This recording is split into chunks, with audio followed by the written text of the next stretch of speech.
Towersey has been promoting sustainability since day one.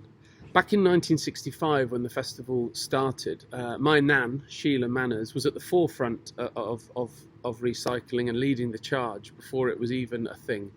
Her and Dennis, together in their home, were growing their own food. They were collecting water in water butts to use on the garden. They were recycling and repurposing almost everything they used. I remember as a child how the house worked, and everything had its own place and everything was reused. They were real true pioneers of this. Well, they took this ethos into the festival when it started. Fast forward a few years into the 80s and early 90s, and we had this incredible team of people that came to the site to help recycle. And they were recycling and repurposing and taking things away from the site to use in their own lives. To the point where we hardly needed any landfill skips at all. We were even feeding you vegetarian and vegan food before that was a big thing. We were lift sharing, we were composting, there were food banks to reduce unopened food waste. We examined how much power we use in generators, and we reduced our fuel consumption by something like 30% by doing that.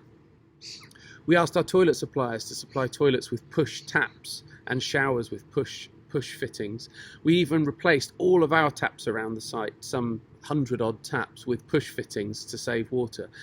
You wouldn't believe how much water was wasted when people left taps on or had dripping taps, etc. Then, of course, came along our legendary Wombles. Where would we be without the Wombles? And I'm sure you've met them around the site.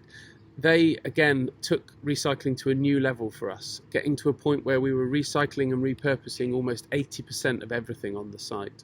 And that's where we are today, an amazing achievement. This year, we're getting rid of single-use plastic bottles altogether. We got rid of them backstage last year with our artists. There'll be no plastic straws, no plastic cutlery, plates, cups. We are continuing to strive forward in this, but sadly, the biggest challenge lies ahead, of course, and the biggest percentage of a festival's carbon footprint is the fuel used in cars to get customers there, your cars. Something like 80% of our carbon footprint comes from getting you to us. So we've got to work together to improve that. Already we encourage you to come by public transport, to come on a bicycle, to lift share, to come with others, make sure the car is full if you're coming by car. But we've got to do more. We don't have the answers yet, but we're working hard on it, so watch this space. We're incredibly proud of what we've done with our sustainability. And when I say us, I really mean you. You're the people that do that. You're the people that make those statistics possible.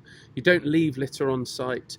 You use separation in bins properly. You help us. You don't abandon tents like at many other festivals. You work with us to make it possible.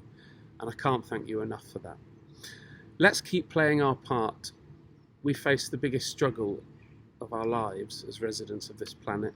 So let's make sure that festivals don't contribute further to the problems we're having. Let's carry on doing what we can. See you in August.